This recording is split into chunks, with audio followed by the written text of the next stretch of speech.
ನಮಸ್ತೆ, ಜೈ ಹಿಂದ್. ಸೈನಿಕ ಅಕಾಡೆಮಿ ಮೈಸೂರಿನ ನ್ಯೂ ಕ್ಯಾಂಪಸ್ 5 acres ಕ್ಯಾಂಪಸ್ ಯಾವಾಗ ಶುರು ಆಗುತ್ತೆ ಅಂತೇಳಿ ನಮ್ಮ ಪೋಷಕರುಗಳು ಅಭ್ಯರ್ಥಿಗಳು ಕೇಳ್ತಾ ಇದ್ರು. ಸರ್, ನಮ್ಮ ಮಕ್ಕಳನ್ನ ಸ್ಕೂಲು ಕಾಲೇಜ್ ಜೊತೆಗೇನೆ ನಿಮ್ಮ ಕ್ಯಾಂಪಸ್ ಅಲ್ಲಿ ಬಿಡಬೇಕಿದೆ, ಅವ್ರಿಗೆ ಎಜುಕೇಶನ್ ಕೂಡ ಹಾಳಾಗಬಾರ್ದು, ಜೊತೆಗೆ ಫ್ಯೂಚರ್ ಬೇಗನೆ ಅವರ ಒಂದು ಡ್ರೀಮ್ ಫುಲ್ಫಿಲ್ ಮಾಡ್ಕೊಬೇಕು, ಡಿಫೆನ್ಸ್ ಸೆಕ್ಟರ್ ಮಕ್ಕಳನ್ನ ಆಯ್ಕೆ ಮಾಡಿಸ್ಬೇಕು ಅನ್ನೋದು ಬಹಳ ದೊಡ್ಡ ಕನಸಾಗಿದೆ ಅಂತ ಹೇಳ್ತಾ ಇದ್ರು. ನಮ್ಮ ಸೈನಿಕ ಮೈಸೂರು ಈ ಒಂದು 5 acres ಕ್ಯಾಂಪಸ್ ಲಾಸ್ಟ್ 2025 ನಲ್ಲೇ ಇಸ್ಟಾಬ್ಲಿಷ್ ಆಗಬೇಕಿತ್ತು.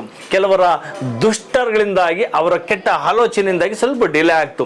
ಡಿಲೇ ಆದ್ರೂ ಕೂಡ ಕೆಲಸ ನಿಂತಿಲ್ಲ. ಈ ವರ್ಷ ಇದೇ ತಿಂಗಳು ಮೇ ತಿಂಗಳು ನಾವು ನಮ್ಮ ಸೈನಿಕ ಮೈಸೂರಿನ ಎಲ್ಲ ಅಭ್ಯರ್ಥಿಗಳು ಕರ್ಕೊಂಡು ಶಿಫ್ಟ್ ಆಗ್ತಾ ಇದ್ದೀವಿ. ಇದರ ಮೇನ್ ನನ್ನ ಕಾನ್ಸೆಪ್ಟ್ ಇರೋಂಥದ್ದು, ನಮ್ಮ ಸೌತ್ ಭಾಗದಲ್ಲಿ ಮಿಲಿಟರಿ ಅಧಿಕಾರಿಗಳ ಸಂಖ್ಯೆ ಬಹಳಷ್ಟು ಕಡಿಮೆ ಇದೆ.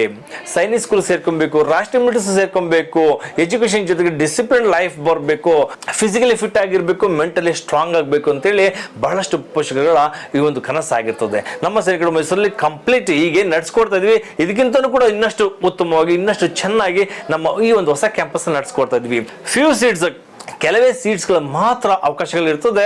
ಆಸಕ್ತ ಆಕಾಂಕ್ಷಿಗಳು ಅಂತಂದ್ರೆ, ಈಗ ತಾನೇ state board, central board, ICSE ನಲ್ಲಿ 10th ರಿಸಲ್ಟ್ ಬಂದಿದೆ. ಸರ್, ನಮ್ಮ ಮಕ್ಕಳನ್ನ ಇವಾಗ ಫಸ್ಟ್ PUC ಅಂದ್ರೆ 11th ನಾವು ಈಗ ಅಡ್ಮಿಷನ್ ತಗೊಬೇಕಿದೆ. ಆದ್ರೆ ಸರಿಯಾದ ಜಾಗ ಯಾವುದು, ಎಲ್ಲಿ ಅಂತಂದ್ರೆ ನಮ್ಮ ಸೈನಿಕರು ಮೈಸೂರಲ್ಲಿ ಕೆಲವೇ ಸೀಟ್ಸ್ ಇದೆ. ಅಂತ ಮಕ್ಕಳಿಗೆ ಇದೊಂದು ಸುವರ್ಣ ಅವಕಾಶ. ಬಂದು ಜಾಯ್ನ್ ಆಗಿ ನಿಮ್ಮ ಜೀವನ ಭವಿಷ್ಯ ರೂಪಿಸ್ಕೊಳ್ಳಿ. Thank you. ನಮಸ್ತೆ, ಜೈ ಹಿಂದ್.